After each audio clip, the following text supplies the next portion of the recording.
নমস্কার। পর্যটনে পঞ্চপীঠের বীরভূম সংকলন থেকে কবিকণ্ঠে স্বরচিত কবিতা পড়ে শোনাচ্ছি আমি গৌর গোপাল পাল। আমার কবিতার নাম বীরভূম পরিক্রমা। ওরে মন মন রে আমার, ঘুরে আসি বীরভূম জেলায়, চল না রে একবার। সেথায় গেলে মন হারাবে, প্রাণ জুড়াবে, সফল হবে জীবন তোমার। ওরে মন মন রে আমার। এই জেলাতেই সতীর পঞ্চপীঠ, বক্রেশ্বর, কঙ্কালিমা, নলাটেশ্বরী, মাফুল্লরা, নন্দেশ্বরীর সঙ্গে তারাপীঠ। পাথর চাবড়ির সাহেবদাতা, বিশ্বপ্রেমের অমর গাথা, বিরাজ করে তার মাজার। ওরে মন মন রে আমার। দুবরাজপুরে মামা ভাগ্নে শিলা, নানুর গায়ে রামী চণ্ডীদাস, কেন্দুলি জয়দেব পদ্মাবতীর লীলা। গীত গোবিন্দের কবির প্রতি স্বয়ং কৃষ্ণ সদয়তী, নাই তা জানা বলো কার।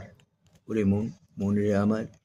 রাখরেশ্বর, জম্পেশ্বর, কলেশ্বরের পাশে বীরচন্দ্রপুরের বাঁকারায় শ্রীপাদ মুলুক, দণ্ডকেশ্বর শিব দেখতে সবাই আসে। কবিগুরুর শান্তিনিকেতন, বিশ্বভ্রাতৃত্বের আর এক বন্ধন, তাও দেখে যাও এই জেলার। ওরে মন মন রে আমার। বামা, শৈলজা, ফাল্গুনী, অমর্ত্য সেন, তারাশঙ্কর, সজনী দাস, নন্দকুমার, তারাও এই জেলারই মানুষ ছিলেন। রাঙা মাটির গন্ধ নিতে, বাউল মনে শান্তি দিতে, এমন সুযোগ হয় কজনার। ওরে মন মন রে আমার। এই জেলাতেই বাংলাদেশের রাষ্ট্রপতি আব্দুস সাত্তার জন্মেছেন দ্বারকায়, বিশ্বকোষের রঙ্গলাল লাগোসায় বসতি।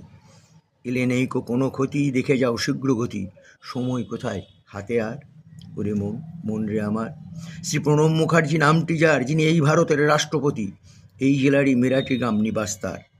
গৌর বলে নয় দেরি আর, আরও আছে অনেকে দেখার, দম ফুরলে সবই অন্ধকার।